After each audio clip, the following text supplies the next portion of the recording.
नमस्ते मेरे प्यारे बच्चों। मेरे सारे बच्चे कैसे हो? ओके, तो आप सब जो है पढ़ने के लिए सारे तैयार होकर बैठे हुए हो। तो हम लोग हमारा 12वां इकाई है ना, कौन सा कर रहे हैं? हमारा 12वां इकाई लाभदायक एवं हानिकारक पौधे तथा जंतु के बारे में हम लोग जो है चर्चा कर रहे हैं। तो बच्चों, चर्चा करने से पहले हम लोग आपको एक महान व्यक्ति के बारे में थोड़ी सी बातें बताएंगे। तो मेरे सारे बच्चे तैयार होकर सुनिए। चलिए, उसके बाद हम अपने अध्याय को शुरू करेंगे। तो बच्चों, आप सबको पता है कि हमारे महात्मा जी का जन्मदिन 2 अक्टूबर को आता है ना? तो आप मुझे बता सकते हो कि और कौन है जिनका जन्मदिन, और कौन सा ऐसे महान नेता है जिनका जन्मदिन इसी दिन आता है, 2 अक्टूबर को आता है? मुझे बता सकता है कोई? मैं देखती हूँ कौन बताता है मुझे।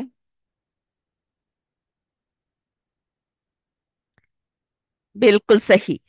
हमारे लाल बहादुर जी का, हमारे लाल बहादुर शास्त्री जी का जन्म भी कब आता है? इसी दिन आता है ना? दो, यानी 2 अक्टूबर, 2 अक्टूबर को लाल बहादुर शास्त्री का भी जन्मदिन आता है। और आप सबको पता है, ये हमारे भारत के तृतीय प्रधान यानी दूसरे प्रधानमंत्री थे, है ना? इनका जन्म, तो ये बहुत ही महान व्यक्ति थे। और इनका जन्म, हमारे लाल बहादुर शास्त्री जी का जो जन्म है वो कब हुआ है आप लोगों को पता है? इनका जन्म जो है कहाँ हुआ है बताइए? बिल्कुल सही, उत्तर प्रदेश में हुआ है। तो इनका जन्म 2 अक्टूबर 1909 में कहाँ को हुआ? उत्तर प्रदेश में स्थित मुगल सराय नामक जगह पर हुआ। एक सामान्य परिवार में इनका जन्म हुआ।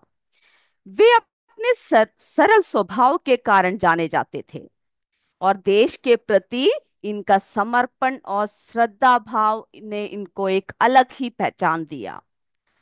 लाल बहादुर शास्त्री जी ने स्वतंत्रता आंदोलन में बहुत ही सक्रिय भूमिका निभाई, और देश को मजबूत करने के लिए इन्होंने एक अहम भूमिका अदा किया।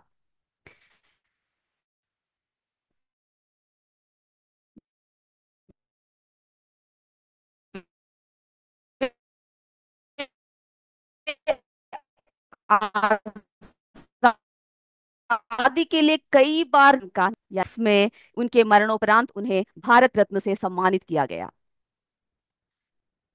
वे बहुत ही सादगी में जीने वाले एक इंसान थे, ईमानदार और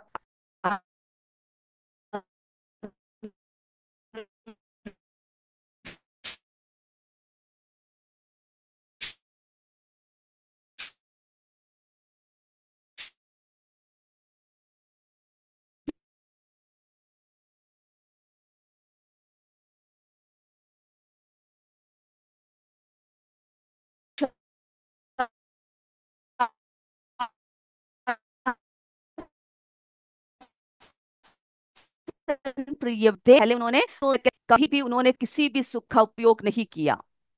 उनका मानना था कि हमें अपनी कठिनाइयों पर, तो हमारे द्वितीय प्रधानमंत्री जो थे लाल बहादुर शास्त्री, वे उन्होंने हमें क्या मिसाल दिया कि सफलता केवल मेहनत, समर्पण और ईमानदारी से ही मिलता है। तो इसी के साथ बच्चों, आज जो है हम लोग अपनी क्लास की तरफ चलते हैं। तो मेरे सारे बच्चे बिल्कुल तैयार बैठे हुए हैं, सभी मुझे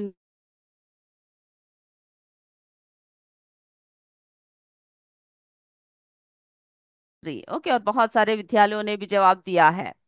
चलिए, तो हमें हमेशा समर्पण के साथ आगे की तरफ क्या करना चाहिए? बढ़ते रहना चाहिए। तो चलिए बच्चों, लाभदायक जंतु है ना, हम लोग पिछले कक्षा में किसके बारे में चर्चा कर रहे थे?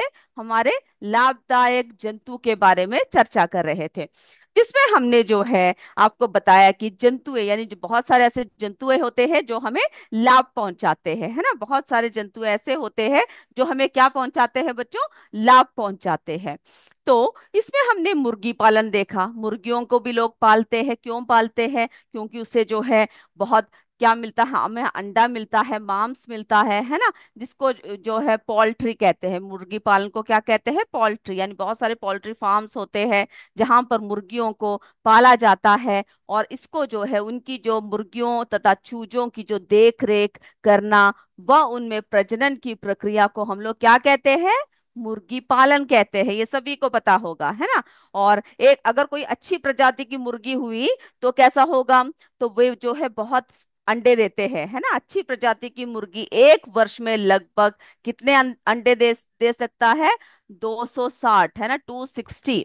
तो अगर एक अच्छी प्रजाति की है तो 260 अंडे तक देती है। लेकिन आजकल जो है बहुत क्या कर रखा है, पूरी तरह से जो है और भी विकसित करके इससे भी ज्यादा अंडे जो है मुर्गियां देते हैं। तो और हमें पता है ना, मुर्गों द्वारा क्या करते हैं, जो मुर्गी होती है वो अंडों को कैसे रखते हैं? जो सेने के लिए रखते हैं, सेने कहते हैं ना, यानी 21 दिन तक क्या करते हैं, मुर्गी जो है सेने के लिए रखती है, जिसके पश्चात अंडों से क्या निकल आता है बच्चों? चूजे निकल आता है। आप सबके घर में मुर्गी है क्या? बहुत सारे बच्चों के घर में होंगे, है ना। चलिए, उसके बाद जो है तो यानी एक लाभदायक जंतु में हमने किसका देखा? मुर्गी पालन देखा। फिर हम मधुमक्खी पालन के बारे में देखेंगे। मधुमक्खियों के बारे में आपने बहुत पढ़ा होगा, है ना। और बहुत सारी बातें आपको जो है मधुमक्खियों के बारे में पता होगा। तो जो मधुमक्खी पालन है उसको हम लोग अंग्रेजी में एपीकल्चर कहते हैं। ठीक है, क्या कहते हैं? एपीकल्चर कहते हैं। और मधुमक्खियों से हमें क्या मिलता है बच्चों? शहद मिलता है ना। मधुमक्खियों की छत्ते जो होते हैं ज्यादातर कहाँ पर होते हैं? बहुत सारे आपने देखा है कहीं वृक्षों में लटके हुए, है ना। ज्यादातर कहाँ पे लटके होते हैं? वृक्षों में लटके होते हैं। और कभी भी उनके पास जो है हमें क्या नहीं करना चाहिए? जाना नहीं चाहिए। ठीक है। तो मधुमक्खियों का जो छत्ता होता है उसमें से जो है हमें क्या मिलता है बच्चों? उसमें से हमें बहुत ही पौष्टिक क्या मिलता है? यानी शहद मिलता है। ये देखिए मधुमक्खियों का जो छत्ता है, आप देख रहे हो बच्चों। चलिए, तो इसमें से जो है ये जैसे पेड़ों के ऊपर लटके रहते हैं, लेकिन कभी भी हमें क्या नहीं करना चाहिए? मधुमक्खियों के छत्तों के जो है आसपास हमें नहीं गुजरना चाहिए, है ना, जाना नहीं चाहिए, वरना हमें काटने का यानी वे हमें क्या कर सकते हैं? काट सकते हैं, काटने का डर होता है। तो इस तरह से जो है हमें शहद देती है। और मधुमक्खी का जो छत्ता है एक ऐसा स्थान है, वो क्या कैसा स्थान होता है जहां पे मधुमक्खियां रहती है? यह एक बंद संरचना है जिसमें मधुमक्खियां अपने बच्चों का पालन पोषण करती है। तो मधुमक्खियां क्या करती है बच्चों? इस संरचना में जो है अपने बच्चों का क्या करती है? पालन पोषण करती है। ओके। तो ये जो छत्ते होते हैं इसमें मधुमक्खियां यानी बहुत ही उपकारी होते हैं। ये जो छत्ते होते हैं इसमें क्या क्या कर सकते हैं हम लोग? यानी मधुमक्खियां इसमें शहद बनाते हैं, अपने बच्चों का लालन पालन इसमें करते हैं। और मधुमक्खियां जो है फूलों से पराग लेकर आती है। क्या इकट्ठा करती है? फूलों से पराग इकट्ठा करती है। और फिर क्या करती है? वो जो है बहुत यानी आपने देखा होगा ना कि जो मधुमक्खियां हैं इस तरह से बिनबिनाते रहते हैं और फूलों के पास बिनबिनाते रहते हैं, और वहां से क्या इकट्ठा करते हैं बच्चों? पराग इकट्ठा करते हैं। ठीक है। और उसके बाद जो है फिर क्या करते हैं मधुमक्खियां पराग को इकट्ठा करने के बाद? बताइए।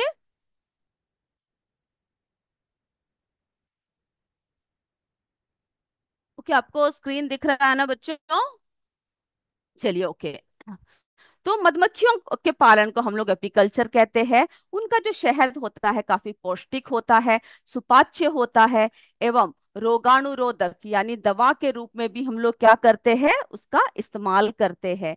छत्ते से जो है मोम भी बनाते हैं। क्या बना सकते हैं उनके छत्ते से? यानी मधुमक्खी के छत्ते से हमें मोम भी मिलता है। और जो किसके लिए इस्तेमाल करते हैं? जो पॉलिश के लिए और मोमबत्ती के लिए तथा सौंदर्य प्रसाधन सबके लिए हम लोग जो है इसके मोम का इस्तेमाल करते हैं। ओके।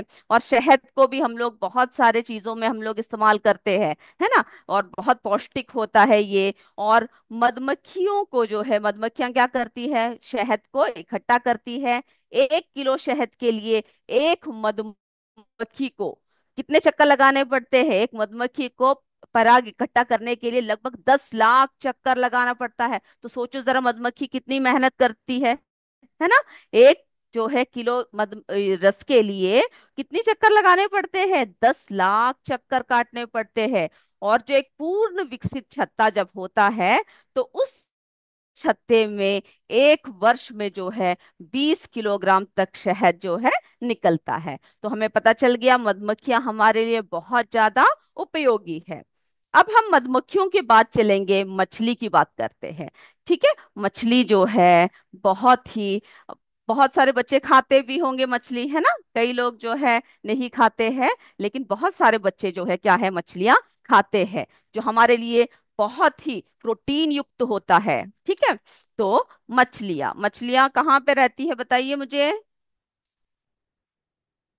मछलियां तो हम लोग जो है लाभदायक जंतुओं के बारे में हम लोग चर्चा कर रहे हैं, है ना? तो मछलियां जो है तालाब में पाई जाती है, नदी में, झील में, समुद्र में, है ना? इन सारे जगह पर हमें जो है मधुमक्खियां हमें मिल सॉरी मछलियां जो है हमें इन सभी जगह पर मिलती है। और भोजन के रूप में जो है मछलियों का खपत जो है बहुत होता है। ठीक है। और इनमें क्या होता है? उत्तम जंतु प्रोटीन होता है। उत्तम जंतु प्रोटीन किसमें पाया जाता है बताइए? मछली में पाया जाता है। ओके। उत्तम जंतु प्रोटीन, ये याद रखिएगा। तो बच्चों, जो उत्तम जंतु प्रोटीन जो है वो हमें मछलियों में मिलता है। इसीलिए मछलियों की जो है भोजन के रूप में खपत जो है बहुत बुरी तरह से होती है। और कुछ मछलियां जैसे होती, जैसे कांट हुआ, शार्क हुआ, है ना? उनके यकृत से क्या निकाला जाता है? तेल निकाला जाता है, ऑयल निकाल जाता है, तेल निकाला जाता है, जिसका प्रयोग किसमें करते हैं, क्या बनाने में करते हैं? दवाइयां बनाने में करते हैं। ओके। जिसका प्रयोग हम किस में करते हैं? दवाइयां बनाने में करते हैं। तो जो लोग मछली खाते हैं, सिर्फ उन्हें पकाकर ही नहीं खाया जाता, बल्कि अचार बनाया जाता है ना? उन्हें सुखाकर खाया जाता है, और विभिन्न प्रकार से जो है उनका उपयोग किया जाता है। और उनकी जो पालन पोषण की जो व्यवस्था है, उसको क्या कहते हैं बताइए मुझे? जल्दी जल्दी बताइए। सारे बच्चे मुझे नोट सब लिख के भेज रहे हैं, मुझे आंसर भी दीजिए। जो मछलियों का जो पालन पोषण है, उनको हम लोग क्या कहते हैं? बताइए। बिल्कुल सही बोल रहे हो, मत्स्य पालन।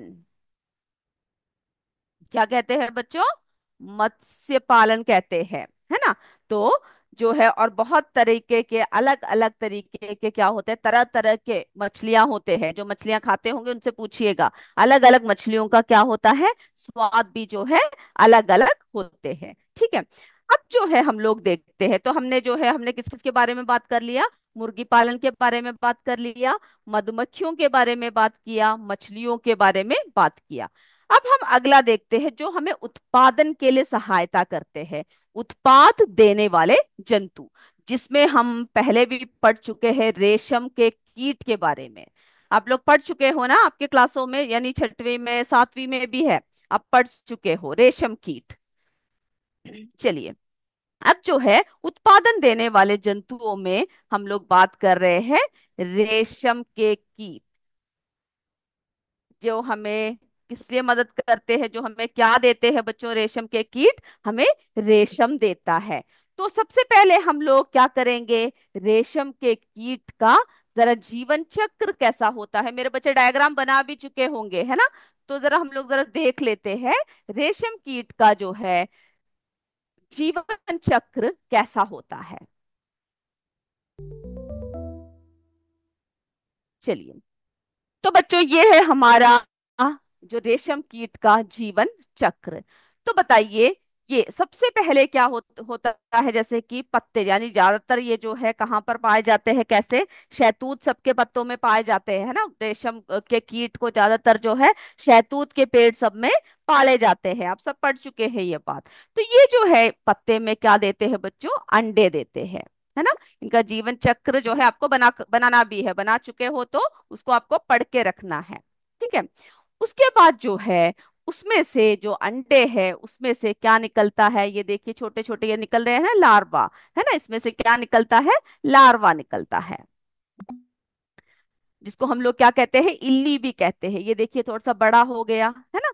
उसके बाद जो है, फिर क्या होता है, फिर अगला चक्र देखिए क्या होता है, फिर ये जो है इस तरह के प्यूपे के आकार में अपने आप को क्या कर लेता है, बंद कर लेता है। ये देख रहे हो प्यूपे का आकार, इसके अंदर क्या है, ये जो सबसे पहले क्या देखा, अंडा, उसके बाद जो है लार्वा, यानी जिसको हम लोग इल्ली भी कहते हैं, फिर उसके बाद ये प्यूपा जो है इसमें बंद हो जाता है, जिसको कोया या कोकून भी कहते हैं। और उसके बाद फिर क्या होता है, वयस्क कीट के रूप में ये बन जाता है। फिर ये चक्र जो है इस तरह से चलता रहता है। तो रेशम के कीट से क्या प्राप्त होता है बच्चों, हमें रेशम प्राप्त होता है, जो बहुत, जिससे हम लोग क्या बना सकते हैं, बहुत ही चिकने सुंदर वस्त्र बना सकते हैं, है ना। और इनमें जो है, जो रेशम के जो कीट होते हैं, इनमें रेशम ग्रंथि, है ना, इनमें एक विशेष प्रकार की ग्रंथि होती है, जिसे हम लोग क्या कहते हैं, रेशम ग्रंथि कहते हैं। और ये जो ग्रंथि होता है, इससे एक अतीन महीन जो लसदार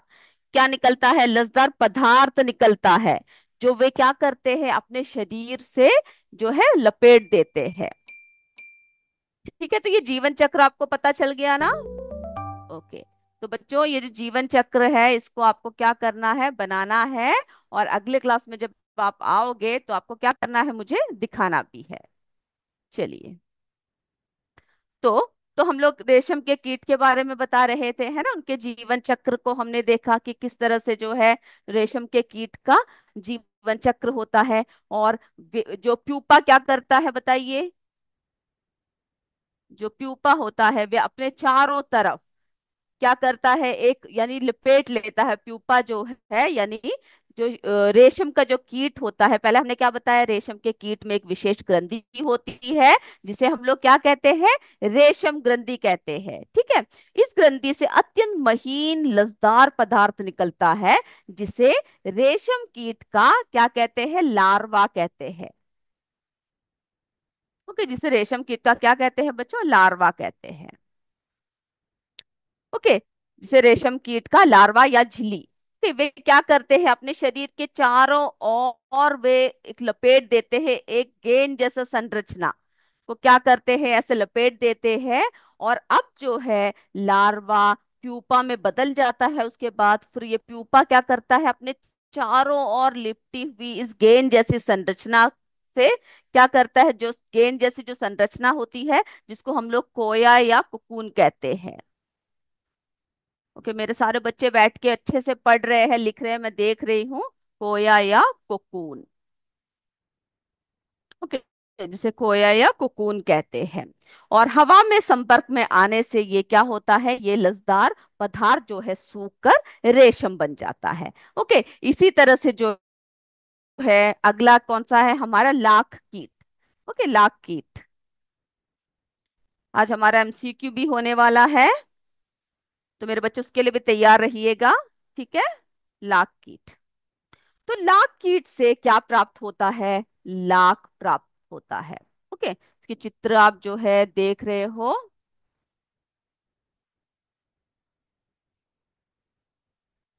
चलिए, आपकी किताब में जो है बच्चों इसकी जो चित्र दे रखा है, जो लाख कीट है, उसको आप क्या कीजिएगा, जरा देख लीजिएगा। ओके। चलिए, तो हम लोग जरा दिखा देते हैं आपको जो हमारे, और जितनी बातें हमने आपको बताई है वो सब क्या करना है, आपको पूरा रिवाइज करना है, अच्छे से पढ़ना है। तो हमने मधुमक्खियों के बारे में बता दिया ना। अब देखिए है हमारा लाख कीट। ओके, आपके किताब में एक चित्र दे रखा है, उसको भी आप जरा देख लीजिए। ओके, जो अपनी प्रौढ़ अवस्था में है लाख कीट। तो ये जो लाख कीट होते हैं उससे हमें लाख मिलता है। लाख क्या है बच्चों, ये देख रहे हो, एक लाल रंग का रॉल है, जो लाख कीटों द्वारा स्रावित होता है। ओके, ये कौन स्रावित करता है, लाख कीटों के द्वारा ये जो लाख है ये क्या करते हैं, ये स्रावित करते हैं। और ये जो कीट होते हैं ये बेर के पेड़ में, पलाश के पेड़, पीपल, बरगद जैसे पेड़ों पर पाए जाते हैं। ये देख रहे हो ऐसे चिपके हुए हैं, है ना। तो इनसे जो है हम लोग बहुत तरीके के, यानी हमने बताया उत्पाद वाले जंतु है रेशम के कीट और लाख कीट। तो इनसे जो है हम लोग बहुत सारे सामान बना सकते हैं, जैसे कि लाख से पॉलिश, वार्निश, है ना, फिर जो है यानी चपड़ा यानी सील, मोहर लगाने की लाख, है ना, फिर चूड़ियां, ग्रामोफोन, ये सारे बहुत सारे खिलौने, बहुत सारी चीजें हम जो है बना सकते हैं। ये जो लाख कीट होते हैं ये क्या करते हैं, अपने शरीर की रक्षा करने हेतु शरीर की चारों ओर जो मोटी मोटी पापड़ी के रूप में क्या करते हैं, लाख का थाल यानी लाख को क्या करते हैं, खोल बना देते हैं। और फिर हम लोग क्या करते हैं, इसको जो है खरोच कर पानी में गलाकर हम लोग जो है इससे लाख तैयार करते हैं। और लाख कीट के जो शरीर होता है उसको सुखाकर एक प्रकार का लाल रंग भी प्राप्त किया जाता है, जिसे महिलाएं जो है महावर लगाने के काम आता है। ओके, तो ये है हमारे लाख कीट की उपयोगिता। फिर हमारे हाथी, आप सबको पता है हाथी कैसा जीव है बच्चों, वन्य जीव है ना। और कुछ लोग जो है पालतू बनाकर उन्हें बोझा सब उठाने का भी क्या करते हैं, कार्य करते हैं। ओके मेरे बच्चों ने चित्र सब भेजा हुआ है, मैं आप सबके नाम बोलूंगी, समय की कमी है ना, एमसीक्यू भी होने वाला है। चलिए फिर जो है अगला देखिए, शंख। बहुत तरह तरह के शंख आपने देखे होंगे। अगर आप समुन्द्र के किनारे सब जाते हो तो वहां पर भी क्या है, आपको जो है शंख देखने को मिलते हैं, है ना। तो उससे जो है ये जो है क्या है, बाह्य यानी कुछ जंतुओं के बाह्य कवच होते हैं। और शंख का प्रयोग हम लोग सजावट सब में करते हैं, है ना, पूजा में। आपने देखा होगा पंडित जी के हाथ में पूजा करते समय शंख होता है ना, दवाई आदि बनाने में करते हैं। फिर ये जो है हमारे कस्तूरी मृग, ये भी एक वन्य प्राणी है, वन्य जीव है। कस्तूरी मृग से कस्तूरी नामक पदार्थ प्राप्त किया जाता है, जिसका उपयोग हम किसमें करते हैं बच्चों, औषधि बनाने में करते हैं। ओके, चलिए तो अभी हम लोग जो है हमारा एमसीक्यू शुरू करें। चलिए उसके बाद जो है अगले क्लास में थोड़ा सा और बचा हुआ है वो और उसके प्रश्न उत्तर करेंगे। और मेरे बच्चों ने जो चित्र भेजा हुआ है मैं आप सबको सबके नाम लूंगी। ओके, चलिए तो एमसीक्यू के लिए रेडी हो जाइए सारे बच्चे। प्रश्न लिखिए, सॉरी प्रश्न नहीं, उत्तर लिखिए। भोजन के बाद मनुष्य की दूसरी मूलभूत आवश्यकता क्या है? पहला प्रश्न, भोजन के बाद मनुष्य की दूसरी मूलभूत आवश्यकता क्या है? ए वस्त्र, बी मकान, सी बर्तन। जल्दी लिखिए, तब तक मैं देखती हूँ मेरे कितने बच्चों ने मुझे चित्र भेजे हुए हैं। जल्दी जल्दी उत्तर लिखिए।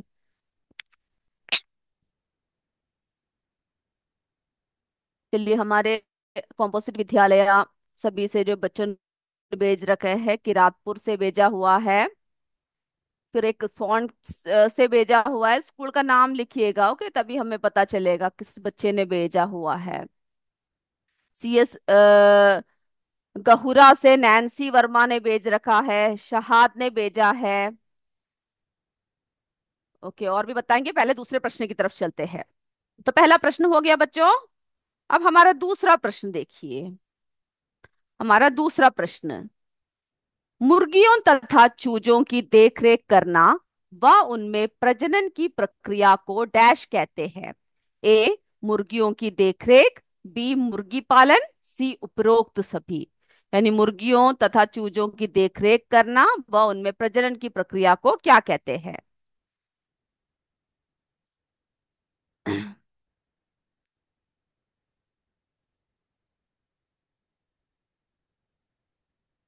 जल्दी लिखिए, क्या कहते हैं?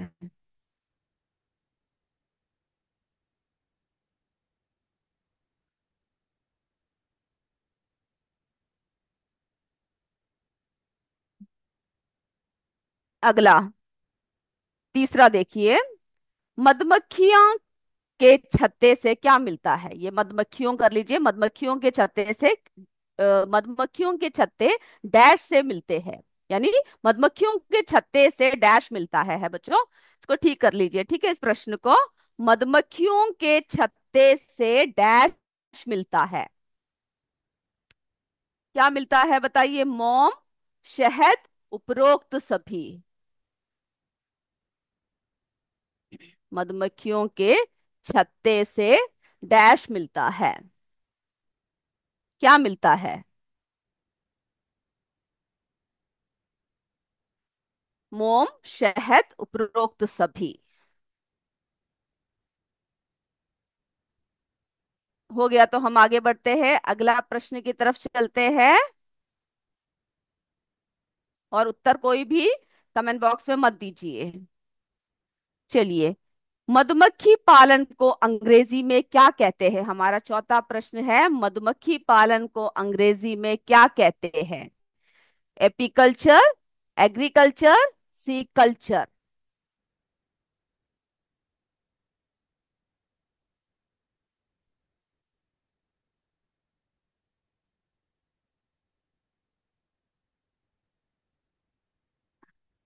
चलिए, हो गया बच्चों।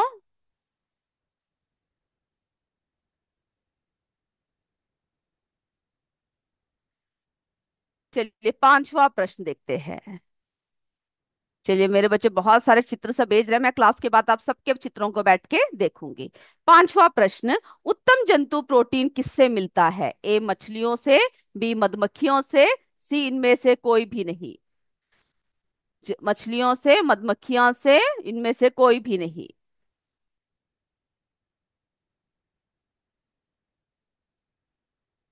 जल्दी जल्दी उत्तर लिखिए।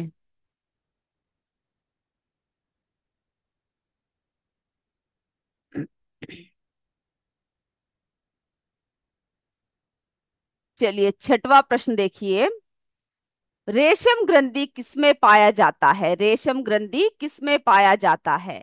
ए रेशम के कपड़ों में, बी रेशम के कीट में, सी मधुमक्खी में। रेशम ग्रंथि किसमें पाया जाता है? यस, बच्चे जो है आंसर्स टाइप कर रहे हैं, प्लीज आंसर्स टाइप मत कीजिए कमेंट बॉक्स में। ओके, ये बात आपको पता है, फिर भी आप बार बार टाइप करते हैं। मत टाइप कीजिए, अभी आंसर्स टाइप करने का समय नहीं है। चलिए, हमारे स्कूल चिलबिला से नंदिनी तिवारी, साक्षी तिवारी, आशिफा, आदर्श, सभी बच्चों ने जो है बहुत ही अच्छी तरीके से चित्र बना के भेजे हुए हैं। चलिए, हमारा सातवां प्रश्न देखते हैं। रेशम के कीट कौन से पेड़ पर पाए जाते हैं? रेशम के कीट कौन से पेड़ पे पाए जाते हैं? ए आम के पेड़ पर, बी नारियल के पेड़ पर, सी शहतूत के पेड़ पर।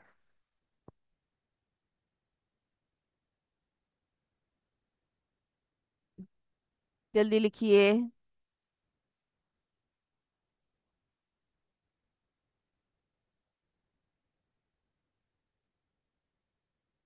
ओके, के यूपीएस टिशौरा से दिव्या ने भेजा हुआ है। बहुत सारे चित्र है, मैं जो है क्लास खत्म करके आप सबके चित्रों को बैठ के देखूंगी। ओके, अभी समय नहीं है हमारे पास। रेशम के कीट कौन से पेड़ पे पाए जाते हैं? चलिए, अगला देखिए, आठवां प्रश्न देखिए। मलेरिया की दवा किस पौधे से प्राप्त होती है? ए कपास, बी सिंकोना, सी नीम।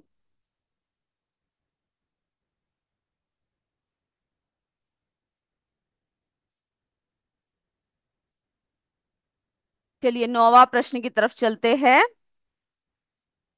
मादक पदार्थ स्वास्थ्य के लिए डैश होते हैं? ए हानिकारक, बी लाभदायक, सी उपयोगी। मादक पदार्थ।